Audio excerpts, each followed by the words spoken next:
Welcome back to this session of the Hindu newspaper analysis, in which we will discuss mainly four issues. The first issue is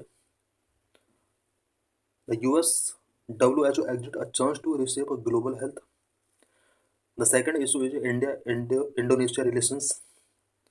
The third issue is related to cancer, and the fourth issue is related to SAG and surcharges continue to shrink states tax share. So let's discuss all the issues in detail. In this session, we will discuss about is US withdrawal from WHO is an opportunity to reform WHO.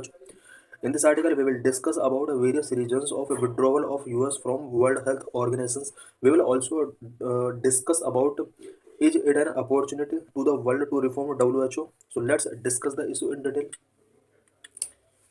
On January 20, 2025, the US government issued an executive order to withdraw from membership of the WHO.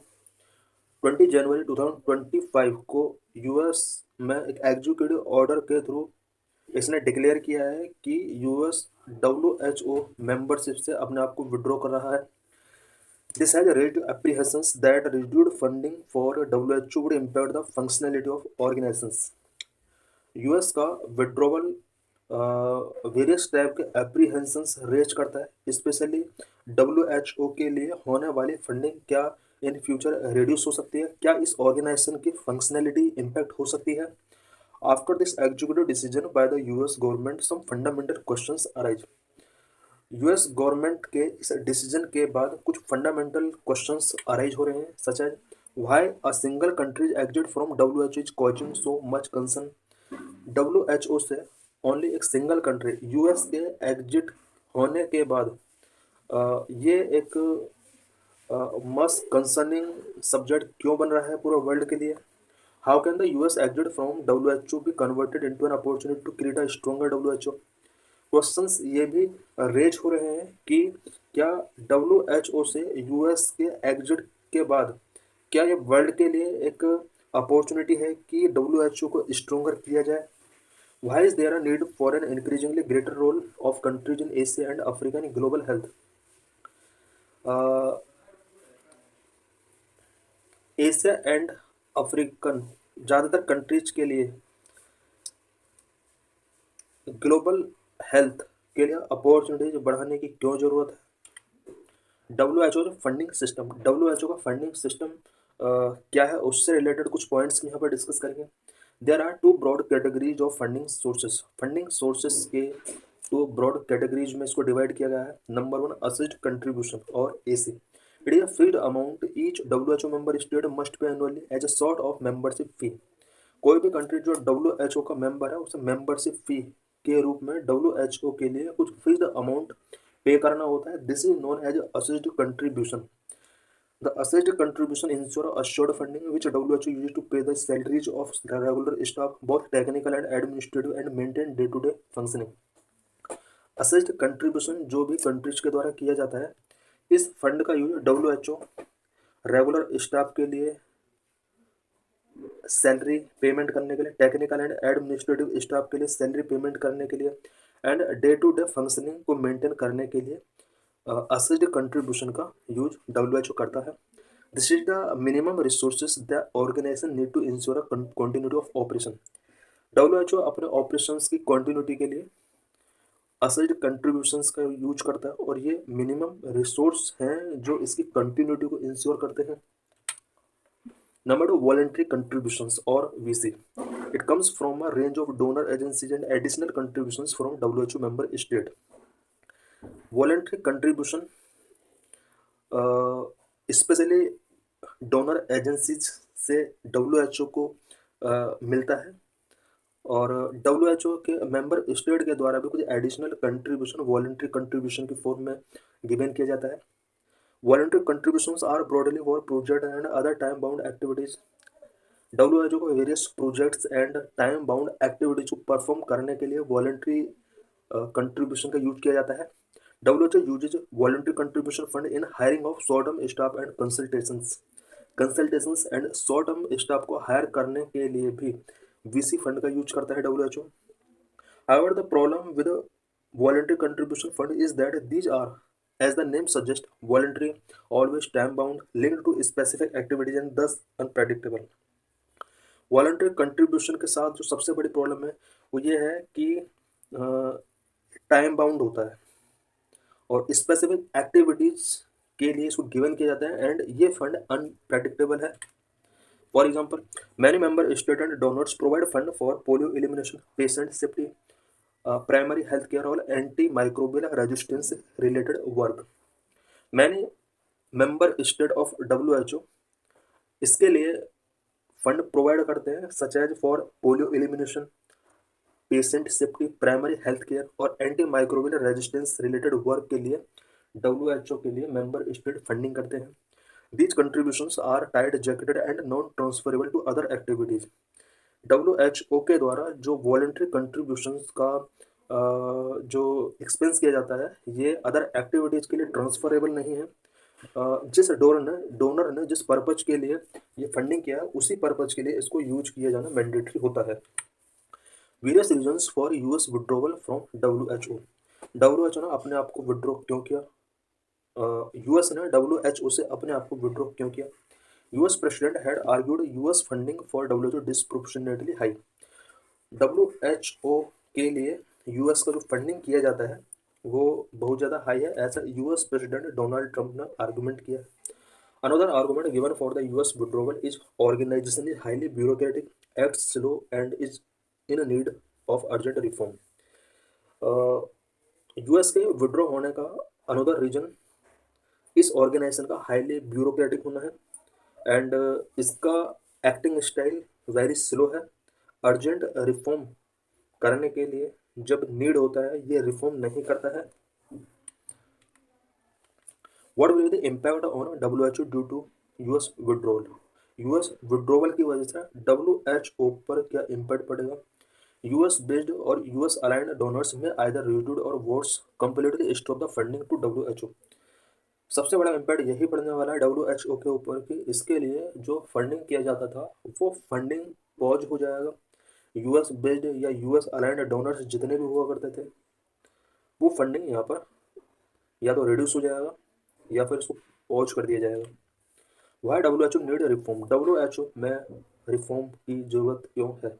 Number one, increasing global challenge. Globally बहुत सारे challenges increase हो रहे हैं but WHO is not able to handle these challenges. Number two, inequitable gap in global health priorities and funding. Global health priorities and funding में inequitable gap यहाँ पर show हो रहे हैं. Number three, health inequalities. Number four, pooling of health expert in various countries. Number one, increasing global challenges. In this era of emerging and multi-sectoral challenges such as antimicrobial resistance, climate change, global warming, and animal health, increasing re-emergence of disease and a steep rise in lifestyle disease, the world needs a stronger WHO more than ever. Because world के अंदर बहुत सारे challenges हैं such as anti microbial resistance से related challenges, climate change challenges, global warming challenges, animal health से related challenges increase हो रहे हैं और इन चैलेंजेस को ग्लोबली एड्रेस करने के लिए WHO का स्ट्रोंगर होना बहुत जरूरी है. Number two, inequitable gap in global health priorities and funding. The health challenges which affect the countries in Asia and Africa are grossly underfunded. Mpox did not get global attention till it started affecting people in high income countries in 2022. Asia and Africa के ज़्यादातर countries के अंदर health challenges people को affect करते हैं और ये countries under funded है. एमपॉक्स जिस टाइम पर एशियन एंड अफ्रीकन कंट्रीज के अंदर स्प्रेड हुआ ग्लोबल अटेंशन का ये पार्ट नहीं बढ़ा बट 2022 में जो हाई इनकम कंट्रीज के अंदर ये पेंडेमिक स्प्रेड हुआ तब इस पर फोकस किया गया. The vaccine and drugs against mpox are barely available in Democratic Republic of Congo. DRC के अंदर भी एमपॉक्स से related vaccine and drugs unavailable है और ये सारा मैनेजमेंट की जो रिस्पॉन्सिबिलिटी होती है वो WHO की होती है बट WHO अपना ड्यूटी परफॉर्म नहीं कर पा रहा है. Health inequalities. This is a reminder that health income countries high income countries continue to shape the policies, health agenda and command influence in global health, advertently widening health inequality. World के अंदर health inequalities काफ़ी wide हो रही हैं। High income countries अभी भी health policies का shaping कर रहे हैं, हेल्थ एजेंडा उन्हीं के द्वारा डिसाइड किए जा रहे हैं। इससे हेल्थ इनक्वालिटीज काफ़ी वाइड हो रहे हैं। Number 4, need to pooling of health expert in various countries के अंदर हेल्थ एक्सपर्ट का पूलिंग ऑफ होना जरूरी है। करंट में ऐसा नहीं हो रहा है। Global health will be better off if a pool of subject expert in various areas of public health are available from different countries and in majority of countries. Different countries में public health sector के लिए कुछ experts का pooling of होना जरूरी है। Current में ऐसा नहीं हो रहा है और इसीलिए WHO में रिफॉर्म की ज़रूरत है। Why global institutions becoming weak in recent year. Recent years में ग्लोबल इंस्टीट्यूशंस काफ़ी वीक हो रहे हैं, including WHO। Rising nationalism. There is rising nationalism in many countries and nation first is becoming a vote catcher for many leaders. Many countries के अंदर nationalism rise हो रहा है और मैनी लीडर्स के लिए nation first for vote catchers, many leaders के लिए वोटर कैचर्स के रूप में नेशन फर्स्ट यहाँ पर प्रायोरिटी दी जा रही है। जिस तरह से डोनाल्ड ट्रंप ने नेशनल कैंपेन में डिक्लेयर किया था कि वो WHO से या क्लाइमेट समिट से या सिटीजनशिप से रिलेटेड अमेंडमेंट करना चाहेगा और इसका विनिंग और इस तरह से एग्जीक्यूटिव डिसीजंस इसके द्वारा टेकिंग किए जा रहे हैं। This phenomena of hyper nationalism is global but relatively new and more virulent in high income country. Hyper nationalism का फेनोमेना एक न्यू फेनोमेना है बट हाई इनकम कंट्रीज में ये विरुलेंट है। Hyper nationalism often undermines global institutions. Hyper nationalism global institutions को undermine करने का काम करते हैं, जिस तरह हम US के अंदर देख रहे हैं। What global south countries should do after US withdrawal from WHO। US ने WHO से अपने आपको विड्रॉ कर लिया। ग्लोबल साउथ कंट्रीज को क्या करना चाहिए? The legitimate government and elected political leaders in the global south and countries such as India, Brazil, South Africa, Thailand, Egypt and many other need to set up to support WHO in specific and the United Nations in general. Global south के legitimate government and elected political leaders के लिए ये important हो जाता है कि WHO के अंदर या तो रिफॉर्म के लिए इनिशिएट करें या फिर WHO का वो सपोर्ट करें। Global south specially India, Brazil, south Africa, Thailand, Egypt and many other countries इसमें आते हैं। इन सभी कंट्रीज को कोलैबोरेट करना चाहिए सो दैट WHO के अंदर रिफॉर्म्स इंश्योर किए जा सके। What steps can be taken by global south countries? Number 1, need to supplement WHO funding gap. Countries in the global south, especially Asia and Africa, must team up to supplement WHO funding gap after the US exit. US exit के बाद global south especially Asian and African countries को as a team WHO की funding gap को supplement करना होगा। BRICS could be one such platform. BRICS के through भी WHO के लिए फंडिंग गैप जो बन रहा है US के विड्रॉवल के बाद, इसको सप्लीमेंट किया जा सकता है। Second, need to invest in training of experts. Countries such as India, Ethiopia, Ghana, and other in global south need to invest in training of experts, not just in public health but also global health. Global south countries such as India, Ethiopia, Ghana and other countries के लिए important हो जाता है कि training of expert पर इनको investment बढ़ाना होगा। Training of expert not just in public health but global health के लिए भी ये इन्वेस्टमेंट इन्हें इंक्रीज करना चाहिए। For example, India should have trained expert in conditions which affect Africa and disease which are not prevalent in our country. Example के लिए India African countries के अंदर कुछ एक्सपर्ट ट्रेन कर सकता है। The era of providing only financial support to any countries behind us, it is time for pool technical expertise in health as in other sector.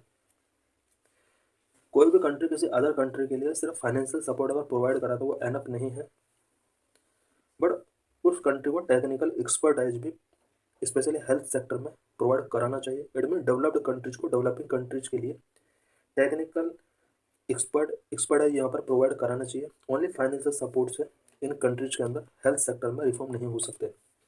Third, institutions eight country और eight regional levels. Country और regional level पर institutions establish करने होंगे। Countries in the global south should set up a few premier institutions at the country or at regional level through inter-country collaboration to train their experts in global health। Global health में experts को train करने के लिए inter country collaboration के through regional level पर या country level पर premier institutions यहाँ पर सेटअप करने होंगे। It is the expertise from low and middle income countries which will be of help of each. That way global health can improve at a much lower cost than by expertise from high income countries. Country अगर एक दूसरे को collaborate करेंगे और health sector के लिए experts को train किया जाएगा तो इसके थ्रू लोएस्ट कॉस्ट पर हेल्थ सेक्टर को इम्प्रूव किया जा सकता है। Fourth, trim staff and move to headquarters. Steps should be taken up for reforms in WHO. One of the steps which should be considered urgently is to trim staff and move the headquarters to one of the regional offices in Brazzaville, Congo, Cairo, Manila and New Delhi। WHO के staff को हमें trim करना होगा and इसके headquarters को multiple countries के अंदर setup करना होगा, such as Congo, Cairo, Manila, New Delhi. This would reduce the headquarters operational cost. इससे हेड क्वार्टर पर ऑपरेशनल कॉस्ट रिड्यूस किया जा सकता है। Is withdrawal of US may be an opportunity for global south to reform WHO। क्या WHO के लिए ये एक रिफॉर्म के लिए अपॉर्चुनिटी बन सकता है जिस तरह से यूएस अपने आप को विड्रॉ कर रहा है? The US withdrawal should be an opportunity for the public health community and the political leadership in the global south to initiate country and regional level collaborative actions to reshape the global health agenda, which is much under the influence and the guidance of high income countries। Current में health sector high income countries के influence और guidance के base पर work करता है, जिसमें US भी आता है। ग्लोबल साउदर्न कंट्रीज के लिए इंपॉर्टेंट हो जाता है कि इस विड्रॉवल को WHO के लिए एक रिफॉर्म के रूप में एक अपॉर्चुनिटी के तौर पर इसको देखा जाना चाहिए और WHO को रिफॉर्म रिसीव करने के लिए यहाँ पर रीजनल लेवल कोलैबोरेटिव कंट्रीज को करना होगा। Global health should not be at the मर्जी ऑफ फंडिंग और the expertise from high income countries. Global health high income countries के मर्जी पर या एक्सपर्टाइज पर डिपेंड नहीं होना चाहिए। It must be truly a joint venture for the entire world lead by the global south. Global health एक truly joint venture के तौर पर वर्क करना चाहिए। ग्लोबल साउथ के द्वारा इसको लीड किया जा सकता है। At a global level the world needs stronger institutions for piece and global health. Global level पर वर्ल्ड के लिए पीस एंड ग्लोबल हेल्थ को इंश्योर करने के लिए स्ट्रॉन्गर इंस्टीट्यूशंस की नीड है, जबकि WHO एक stronger. In this session, we will discuss about India-Indonesia relations. So let's discuss the issue in detail. Article is important for GS paper 2, for prelims, for means. Why news? The President of Indonesia was the chief guest at India's 76th Republic Day celebrations. This year is also 75th anniversary of India-Indonesia diplomatic relations. 76th Republic Day celebrations के during Indonesian president India में as a chief guest invite किए गए। This year is also 75th anniversary of India Indonesia diplomatic relations. Both countries signed various MOUs covering area such as health cooperation, digital infrastructure and defence collaboration. Recently दोनों countries ने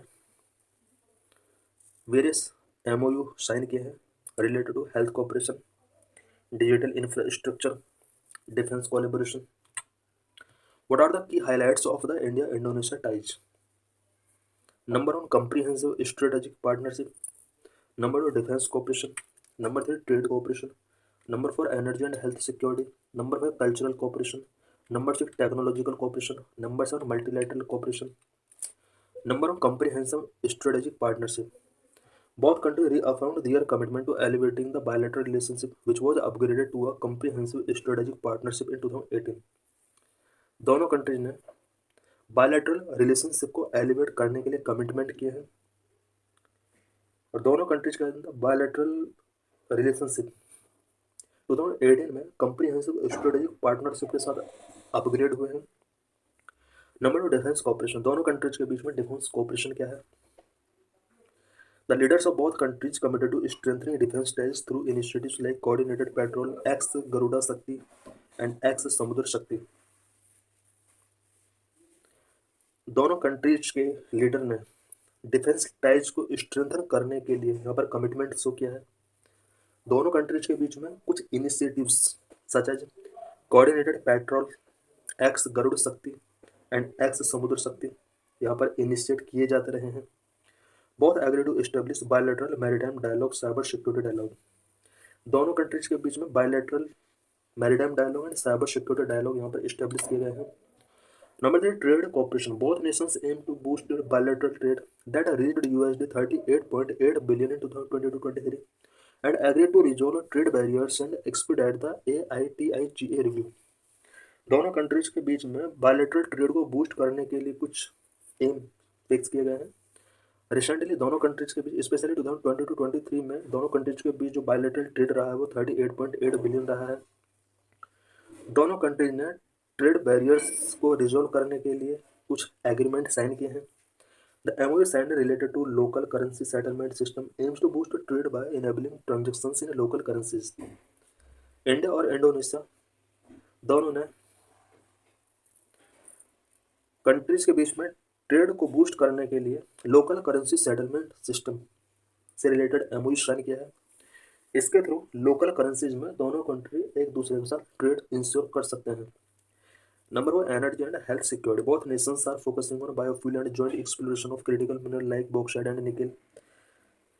दोनों countries का focus biofuel पर है and bauxite and nickel exploration के लिए यहाँ पर जॉइंटली एफर्ट दोनों कंट्रीज के द्वारा किए जाएंगे। MOU on health cooperation and traditional medicine quality assurance were signed है। Health cooperation and traditional medicine quality assurance से रिलेटेड यहाँ पर MOU साइन किया गया है। Number 1, cultural cooperation. India aims to assist in restoring the Prambanan temple in Indonesia.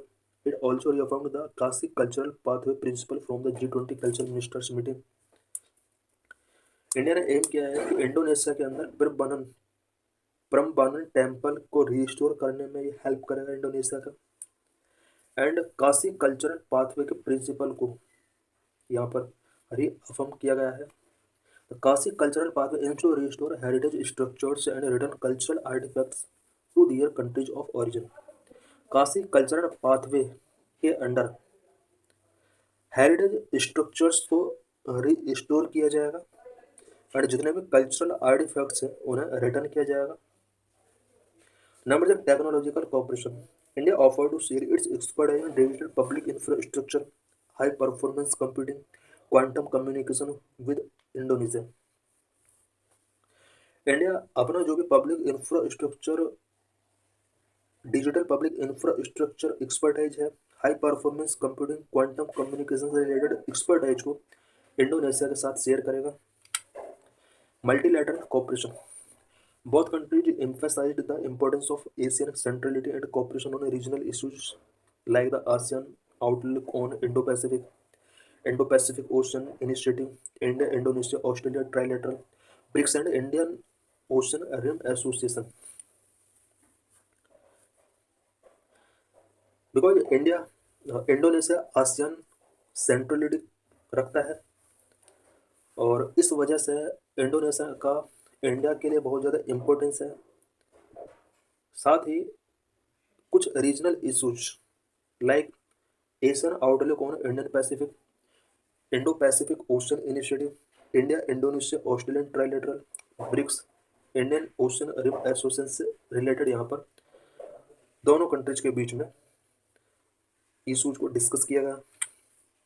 How India Indonesia ties evolved over time. India Indonesia ties किस तरह से evolve हुआ, दोनों का हिस्टोरिकल रिलेशनशिप बैकग्राउंड क्या रहा है।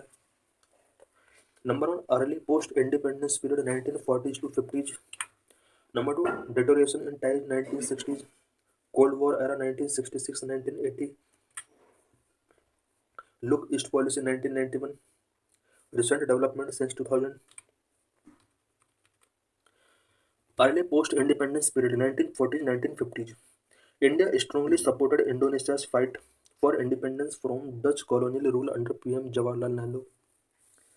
इंडिया ने इंडोनेशिया का इंडिपेंडेंस के लिए फाइट में हमेशा सपोर्ट किया, स्पेशली जिस टाइम पर इंडोनेशिया डच कॉलोनियल बना हुआ था। पीएम जवाहरलाल नेहरू के टाइम पर इंडिया ने इंडोनेशिया की फ्रीडम के लिए फुल्ली सपोर्ट किया। बहुत countries signed the treaty of friendship in 1951 and cooperation in culture, trade and military matters flourished. India और इंडोनेशिया दोनों कंट्रीज के बीच में 1951 में ट्रीटी ऑफ फ्रेंडशिप यहाँ पर साइन किया गया। दोनों कंट्रीज के बीच में cultural, trade and military matter से रिलेटेड कोऑपरेशन फ्लरिश्ड हुए। Both Nations aligned on anti colonialism, non-alignment and peaceful coexistence, leading to their active participation in the 1955 Bandung Conference and NAM's formation in 1961। दोनों countries anti colonialism, non alignment, peaceful को existence के लिए हमेशा historically और current में यहाँ पर ये दोनों ने अलाइन किया है, एक साथ एफर्ट किए हैं। दोनों कंट्रीज ने 1955 में बैंडम कॉन्फ्रेंस में पार्टिसिपेट किया। 1961 में नाम फॉर्मेशन में दोनों का एक इम्पोर्टेंट रोल रहा है। Number to, deterioration in ties 1960s। Relations strained in 1950s-60 because India's ties with China worsened due to Sino-Indian 1962 war. At this time, Indonesia stayed cordial with China. 1960s में India और Indonesia के relations स्ट्रेंड हुए 1962 में, because China के साथ India का war हुआ और ड्यूरिंग दिस टाइम इंडोनेशिया ने चाइना के साथ अपना कॉर्डियल अप्रोच शो किया। इट मीन्स इसका इंक्लिनेशन चाइना की तरफ था। इन 1960s, during the 1965 India-Pakistan conflict, Indonesia sided with Pakistan, showing solidarity and providing military add. 1965 में इंडिया और पाकिस्तान का जब वॉर हुआ, उस टाइम पर भी इंडोनेशिया ने पाकिस्तान का साइडेड टेकन किया और पाकिस्तान के लिए मिलिट्री एड इसने प्रोवाइड कराया। यही वजह कि 1960s में इंडिया और इंडोनेशिया के रिलेशंस बेटर नहीं रहे। Number three, cold war era 1966-1980s। Under President Suharto, Indonesia sought to rebuild ties with India and moved away from its previous alignment with China। 1980s में जिस time पर Indonesia के president Suharto थे, Suharto ने China के साथ Indonesia के previous alignment से अपने आप को मूव आउट किया और इंडिया के साथ अपने रिलेशंस को बिल्ड करने के लिए इनिशिएटिव्स टेकिंग किए। India and Indonesia improved ties with key agreement like the 1977 Maritime Boundary Pact and Suharto's 1980 visit to India। 1966 के बाद इंडिया और इंडोनेशिया के रिलेशंस काफ़ी इम्प्रूव हुए। दोनों कंट्रीज ने 1977 में मैरीटाइम बाउंड्री पैक्ट साइन किया। उसके बाद 1980s में प्रेसिडेंट सुहार्तो ने इंडिया में विजिट किया। Number four, look east policy 1991। Under India look east policy 1991 trade group, both nations evolved a comprehensive partnership covering security, economic and cultural cooperations। 1991 में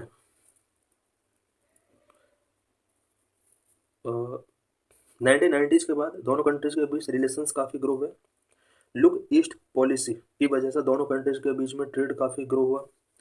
both Nations के बीच में comprehensive partnership evolve हुआ जिसके under security, economic and cultural cooperation cover था। India 2014 act east policy strengthened India's ties with south east Asia, making Indonesia a key regional partner. 2014 में India में act east policy launch किया गया जिसके through south east Asian nations के साथ India के ties strengthen हुए, because Indonesia south east Asia का एक इम्पोर्टेंट पार्टनर है। इंडिया के रिलेशंस भी इंडोनेशिया के साथ काफ़ी स्ट्रॉन्ग हुए। Number four, recent development since 2000 the ASEAN region, Indonesia is now India's second largest trading partner first Singapore, and trade has grown significantly from USD 4.3 billion in 2005-06 to USD 38.84 billion in 2022। ASEAN reason के अंदर Indonesia India का second largest trading partner है। Number 1 पर Singapore है। India और Indonesia दोनों countries के बीच में ट्रेड काफ़ी इंक्रीज हुआ है। 2005 में जहां पर USD 4.3 बिलियन का ट्रेड दोनों कंट्रीज के बीच में हुआ करता था, वहीं 2022 में 38.84 बिलियन तक पहुंच गया। Indian investment in Indonesia of USD 1.56 billion.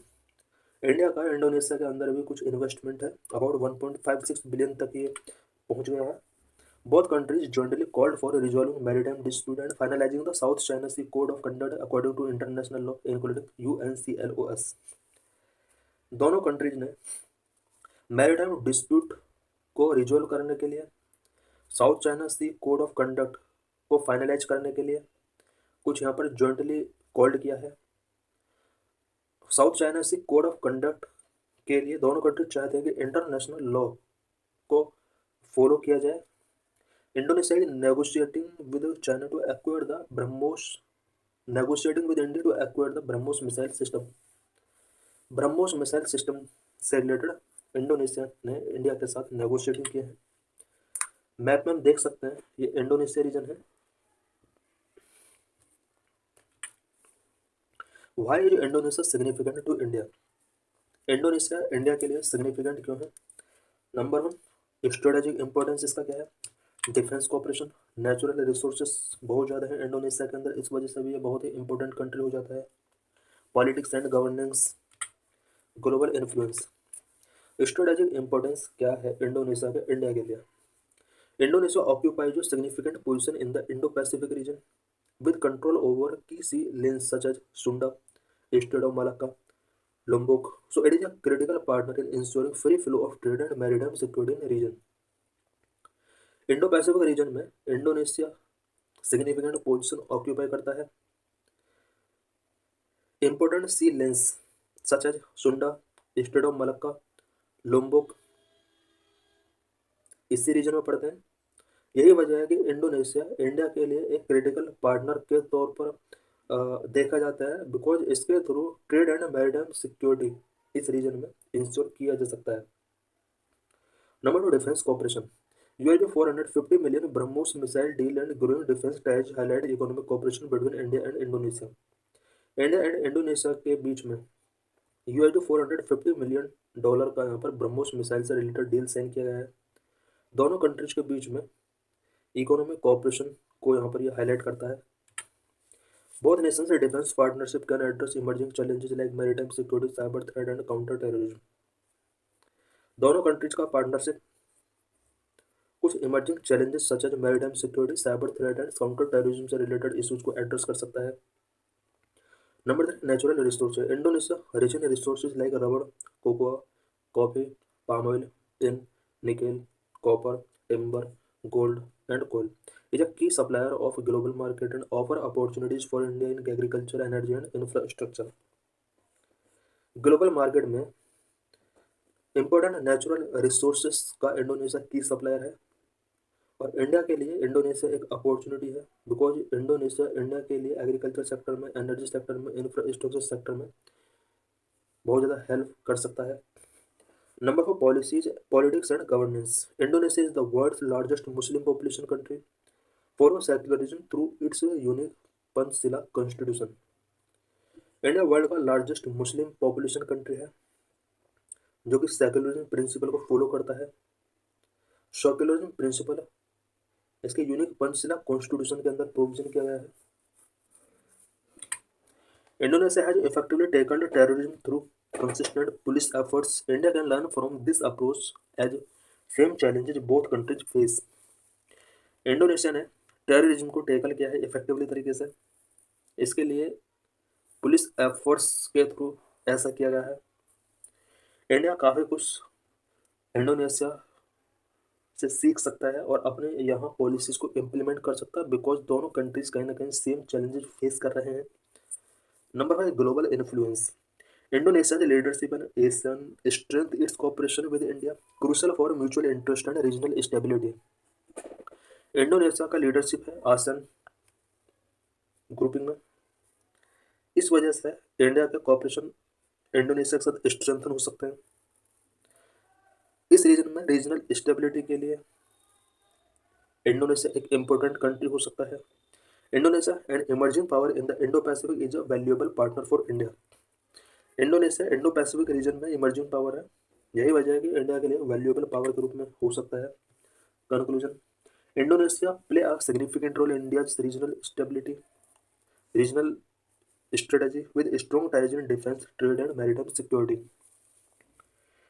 India के रीजनल स्ट्रेटजी के लिए इंडोनेशिया एक सिग्निफिकेंट रोल प्ले कर सकता है, बिकॉज इंडिया इंडोनेशिया के साथ defence, trade and maritime security के लिए यहाँ पर इनिशिएटिव टेकिंग कर सकता है।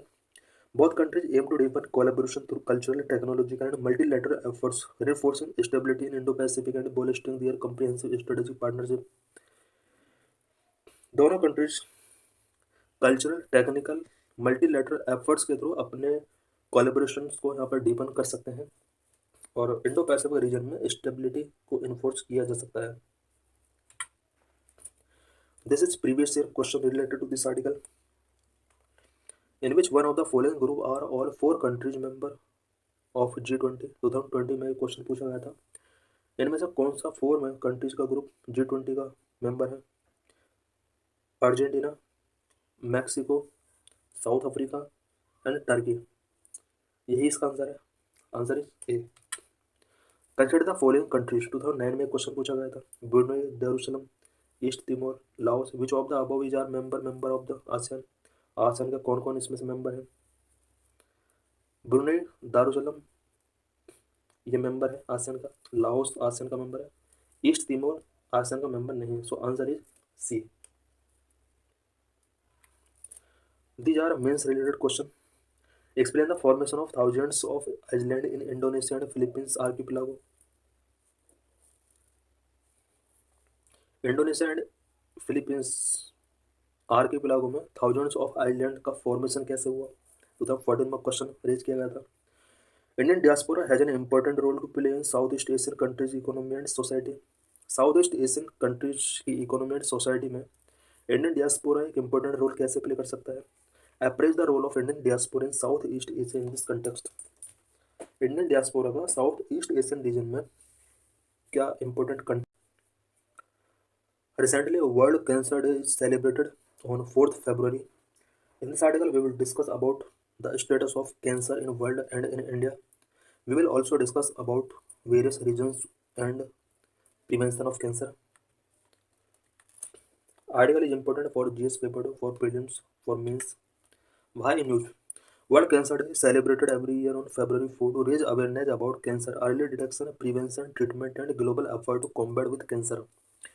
एवरी ईयर 4 फरवरी को वर्ल्ड कैंसर डे सेलिब्रेट किया जाता है और इसके थ्रू कैंसर के डिटेक्शन के लिए, prevention, treatment and global effort को बूस्ट करने के लिए लोगों के अंदर अवेयरनेस स्प्रेड किया जाता है। Started by union for international cancer control, this day serve as a call to action for individual, government and organisations world wide to take step towards reducing the impact of cancer. World cancer day celebrating का जो starting किया गया वो UICC, union for international cancer control के द्वारा शुरू किया गया।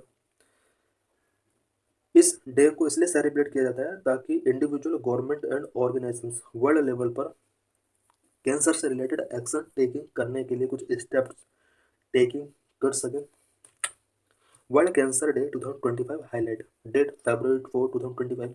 फर्स्ट ऑब्जर्व February 4, 2000 से इसको सेलिब्रेट करना स्टार्ट किया गया। इस ईयर का theme united by unique, objective to promote awareness, prevention and early detection of cancer, significance, encourage global action for better treatment, research and support, organised by union for international cancer control UICC। World cancer day 2025 theme. The theme for World Cancer Day 2025, United by Unique. It emphasizes the significance of personalized, patient-centered care in the battle against cancer। United by unique का जो main focus है वो patient centred care पर focus है। Significance of World Cancer Day 2025. World Cancer Day 2025 holds significance as it unites individuals, communities, and various organizations worldwide to fight against cancer. World cancer day 2025 बहुत ही important है because ये world level पर organisations individuals communities को cancer से fight करने के लिए लोगों को यूनाइट करता है. Number of spreading awareness. This day educate the people on cancer prevention and importance of early screening of this.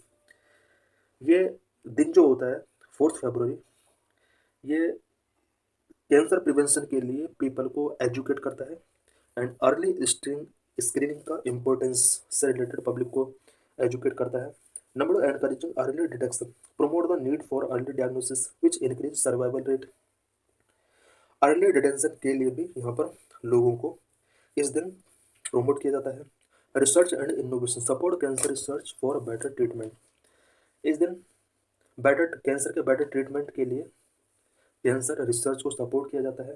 Number 4 advocating for better care, calls for improved access to treatment and to provide better health care facility specially in developing countries.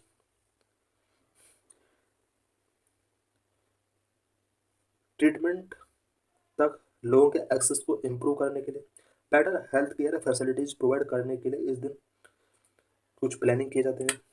Cancer cases in India, cancer remains a major public health issue in India. Cancer cases rising significantly due to changing lifestyle, environmental factors, and genetic predispositions. India के अंदर cancer major public health issue बना हुआ है.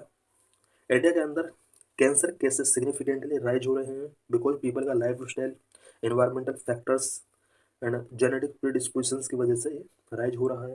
As per reports annually India records over 14.6 lakh new cancer cases, which is around 12.8% increase from 2020. Annually India के अंदर over 14.6 lakh new cancer cases record किए जाते हैं. 2020 के कंपेयर में 12.8% कैंसर इंडिया के अंदर बढ़ चुके हैं. Most common cancer breast cancer, lungs cancer, cervical cancer, oral cancer and cholesterol cancer. Most common cancer India के अंदर breast cancer, lungs cancer, cervical cancer, oral cancer and cholesterol cancer है. Leading cause contribution to lungs and oral cancer, tobacco consumption आज भी leading cause है इसका. Early detection and life style modifications can help reduce mortality rate. अगर cancer का early detection कर लिया जाए, लाइफ स्टाइल मॉडिफिकेशन कर लिया जाए तो इससे होने वाले मोर्टेलिटी को काफ़ी हद तक रिड्यूस किया जा सकता है. Global burden of cancer. In 2022 there were about 20 million new cancer cases and 9.1 million death. Globally 2022 में 20 million that means 2 crore new cases identify किए गए एंड इनमें say about 9.7 million it means about 97 lakh death पूरे world के अंदर 2022 में हुआ. 200 करोड़ में say about 97 lakh death it means about 50% के आसपास यहाँ पर डेथ हुआ है पीपल कैंसर की वजह से. About 1 in 5 people developed cancer in their lifestyle. अपनी लाइफ स्टाइल में 5 में से 1% को कैंसर डेवलप हो सकता है. Most commonly occurring cancer world wide, पूरे वर्ल्ड में मोस्ट कॉमन कैंसर कौन सा है? Lungs cancer with 2.5 million new cases accounting for 12.4% of total new cases. सबसे ज़्यादा वर्ल्ड में लंग कैंसर है जिसके 2.5 मिलियन केसेस ईयरली आते हैं. Second most common cancer female breast cancer ranked second, followed by colorectal cancer, prostate cancer and stomach cancer इसके बाद आते हैं. यानी पूरे वर्ल्ड में टॉप पर lung cancer and second breast cancer है. बट अगर इंडिया की बात की जाए तो most common cancer breast cancer है, उसके बाद लंग्स कैंसर है, third cervical cancer, fourth oral cancer. Global burden of cancer. What are the government initiatives related to cancer. Cancer से रिलेटेड गवर्नमेंट के क्या क्या इनिशिएटिव्स रहे हैं. Budget 2024-25 provisions the vaccination of girls age 9 to 14 years to prevent cervical cancer. Cervical cancer से girls को prevent करने के लिए 2024-25 बजट्स के अंदर ऑल गर्ल्स 9 to 14 ईयर्स की गर्ल्स को वैक्सीनेशन कराने के लिए प्रोविजन किया गया था. Various initiatives such as national cancer grid, national programme for prevention and control of cancer, diabetes, cardiovascular disease and stroke, national cancer awareness day, HPV vaccine. ये कुछ इनिशिएटिव्स हैं जो गवर्नमेंट के द्वारा टेकिंग किए गए हैं. This is PYQ। Question number 1, consider the following statement. 2010 में क्वेश्चन पूछा गया था। यहाँ पर 3 स्टेटमेंट गिवन है। Statement 1, the Texas tree is naturally found in Himalaya. Texas tree Himalaya में नेचुरली फाउंड होता है। This statement is true. Statement 2, the Texas tree is listed in the red data book. Red data book में इसको mention किया। This is also true. A drug called Taxol is obtained from Texas tree and is effective against Parkinson disease. This is not true. So answer is B, 1 and 2 only. These are mains related question 2021, 20 and 2018, 2017 में question पूछे गए हैं. In this session, we will discuss how sage and surcharge decrease the share of state. We will also discuss what is the phenomena of tax transfer to states. Of every rupees 100 that the union government collects as tax, rupees 10 to 11 is collected as sage and surcharges, a trend unchanged since the pandemic year 2020-21. Union government अगर 100 rupees का as a tax collection करता है, इसमें से 10 to 11 rupees सैज and surcharge होता है, जो कि स्टेट्स के लिए डेवोल्यूशन नहीं किया जाता है. और ये जो ट्रेंड है वो ईयर 2021-2020 पैंडमिक ईयर के साथ कंटिन्यू चल रहा है. उससे पहले सैज एंड सरचार्ज इतना नहीं हुआ करता था. सैज एंड सरचार्ज सेंट्रल गवर्नमेंट के पास होता है. इस फंड में से स्टेट गवर्नमेंट के लिए इसको ट्रांसफर नहीं किया जाता है. Also the government spend rupees 1 to 2 in collecting every rupees 100 of tax. This is called the cost of collection. Cost of collection क्या होता है? सैज एंड सरचार्ज को गवर्नमेंट जितना भी, इट मीन्स अगर गवर्नमेंट 100 रुपी टैक्स कलेक्ट करती है, इस टैक्स कलेक्शन करने के लिए अबाउट 1 to 2 रुपीज का टैक्स कलेक्शन कॉस्ट आता है. This is known as cost of collection. The amount collected as cess and surcharges along with the cost of collection is not included in the divisible pool of taxes, a portion of which is meant to be shared with the state. Sale and surcharges and cost of collection, ये state के लिए जो taxes का divisible pool है उसमें इसको include नहीं किया जाता है. The share of sage and surcharge along with the cost of collection reached a high of rupees 13.5 for every rupees 100 collected as tax by the center in 2021-22, the highest ratio in at least over a decade. Sage and surcharge including cost of collection 2021-22 में about 13.5 rupees तक पहुंच गया every 100 में से, जो कि over a decade highest ratio रहा है. इससे पहले इतना cess and surcharge and cost of collection central government ने अपने पास नहीं रखा. Since then, it has gradually declined and is expected to be around rupees 10.97 according to the latest budget estimate for 2025-26. 2021-22 के बाद ये थोड़ा डिक्लाइन हुआ है. 2025-26 के लेटेस्ट एस्टिमेट, बजट एस्टिमेट के अकॉर्डिंग एक्सपेक्ट किया जा रहा है कि रिसेंटली ये 10.97 रुपीज़ तक रहने वाला है. In contrast, in many years before the pandemic, this figure ranged only between rupees 5 to 7. Pandemic के बिफोर ये जो शेयर था ये रुपीज़ 5 7 तक रहा करता था. यहाँ पर ये जो एग्जाम्पल दिया हुआ है ये स्मॉल अमाउंट पर 100 के कंपेयर में दिया हुआ है, बट इसी को 100 करोड़ या 1 लाख करोड़ अगर कर दिया जाए तो उसी का परसेंटेज हम निकाल सकते हैं. The chart show the share of a divisible pool and sage and surcharge and cost of tax collection in centers gross tax revenue, both figures in percentage. हम यहाँ पर देख सकते हैं रेड कलर में cess surcharge and cost of tax collection का share यहाँ पर दिया हुआ है.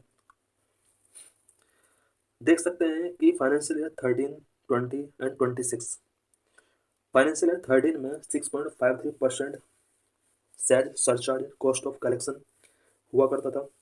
2020 फाइनेंशियल ईयर 20 में ये इंक्रीज हुआ. उसके बाद ये 21-22 में 10 से ऊपर चला जाता है. फाइनेंशियल ईयर 26 में ऐसा एक्सपेक्ट किया जा रहा है कि 10.97 तक ये रह सकता है. बाकी हम देख सकते हैं कि ओवरऑल जो सेंटर का ग्रॉस टैक्स रेवेन्यू है डिविजिबल पूल, इसमें से जो भी स्टेट के लिए डिवाइड किया जाता है, वो फाइनेंशियल ईयर 13 के बाद किस तरह से यहाँ पर डाउन हो रहा है. Divisible pool of states has shrunk. State के लिए डिविजिबल पूल श्रंक हो चुका है. As the share of cess and surcharge has increased over the years, the divisible pool has shrunk. Over the year cess and surcharge जिस तरह से increase हुआ है, डिविजिबल पूल उसके साथ साथ श्रंक होता चला जा रहा है. Currently, all the states put together get 41% of the divisible pool. A figure arrived at per the recommendation of 15th Finance Commission for financial year 21-26 period.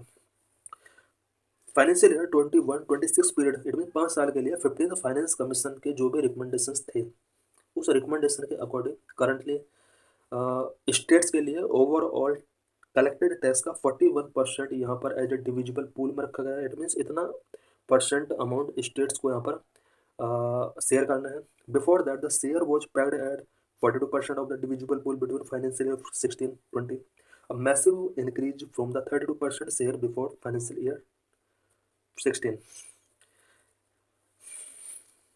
Finance commission जो कि 14th फाइनेंस कमीशन था उस time पर 14th finance commission ने 42% तक यहाँ पर share करने के लिए रिकमेंड किया।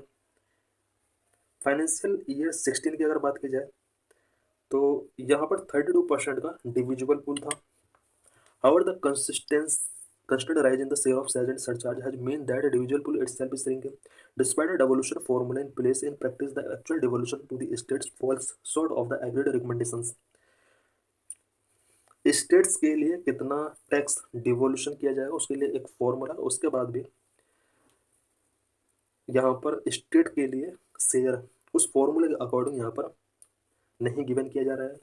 States now want this share to increase to 50% from 41%। सभी स्टेट चाहते हैं कि ओवरऑल टैक्स में से 50% टैक्स स्टेट्स के लिए डिवोल्यूशन किया जाना चाहिए। GST compensation surcharge was not included in the list of surcharges considered as it was collected to compensate the state for revenue loss due to implementation of GST। GST compensation surcharge का central government इसको अपने पास नहीं रखती है, because central government ने promise किया हुआ है कि GST के थ्रू जितना भी कलेक्शन किया जाएगा उसके इम्प्लीमेंटेशन की वजह से स्टेट्स को जो भी लॉस होगा उस लॉस को कवर करने के लिए यहाँ पर इस सेज को स्टेट के साथ शेयर किया जाएगा, स्पेशली GST सेज को। The state wide distribution of divisible pool in percentage, यहाँ पर परसेंटेज में स्टेट वाइज टैक्स का डिविजिबल पूल दिया हुआ है। Financial year 2, financial year 7, 12, current में फाइनेंशियल ईयर 26 चल रहा है। हम देख सकते हैं यहाँ पर सबसे ज़्यादा जो शेयर दिया जा रहा है फाइनेंशियल ईयर 26 में यूपी के लिए सबसे ज़्यादा 17.9% का टैक्स यहाँ पर डेवोल्यूशन किया गया है। इट मीन्स ओवरऑल 41% में से 17.9% ओनली यूपी के लिए गया है, बिहार के लिए 10% गया है, एंड महाराष्ट्र राजस्थान के लिए 6%, MP के लिए 7%, केरला 1.9%, तमिलनाडु 4.1%। ये वो स्टेट है जो सबसे ज़्यादा टैक्स पेमेंट गवर्नमेंट को करते हैं, बट रिटर्न में है ना बहुत कम अमाउंट यहाँ पर मिल पा रहा है। Are cess and surcharge properly use as intended, क्या सेज और सरचार्ज जिस पर्पज के लिए यूज किए जाते हैं वो पर्पज कंप्लीट हो पा रहा है? Only rising sage and surcharge is not only a problem, they are often not used for the specific purpose for which they were collected। जिस पर्पज के लिए सेज एंड सरचार्ज कलेक्ट किए जाते हैं वो पर्पज भी उस पर्पज के लिए इसका यूज नहीं किया जा रहा है करंटली। मैंने क्या ऑडिट रिपोर्ट है pointed out that these cess and are not being completely transferred to the reserve fund और adequately utilised for the intended purpose. Cess and surcharge completely reserve fund में ट्रांसफर नहीं किए जा रहे हैं और इसका एडिक्वेटली यूटिलाइज नहीं किया जा रहा है जिस पर्पज के लिए ना कलेक्ट किया जाता है। ऐसा कैग की रिपोर्ट कहती है। For instance the crude oil cess is meant to be transferred to the oil industry development body which is not followed. Example ये क्रूड ऑयल सेज जो कलेक्ट किया जाता है ये इसलिए कलेक्ट किया जाता है ताकि ऑयल इंडस्ट्री डेवलपमेंट बॉडी के लिए इसको ट्रांसफर किया जा सके, बट ऐसा अभी भी नहीं हो रहा है। What are the factors deciding tax devolution to states? States के लिए टैक्स डेवोल्यूशन के लिए कौन कौन से फैक्टर्स डिसाइडिंग फैक्टर होते हैं? While all the states put together get 41% of the divisible pool, the share of each state in that is calculated based on a formula which is decided by the Finance Commission। Overall 41% tax का devolution states के लिए किया जाता है, but इस state को कितना devolution किया जाएगा इसके लिए एक फॉर्मूला होता है जो कि फाइनेंस कमीशन के द्वारा डिसाइड किया जाता है। It is decided by income distance which measure how far a state is from the state।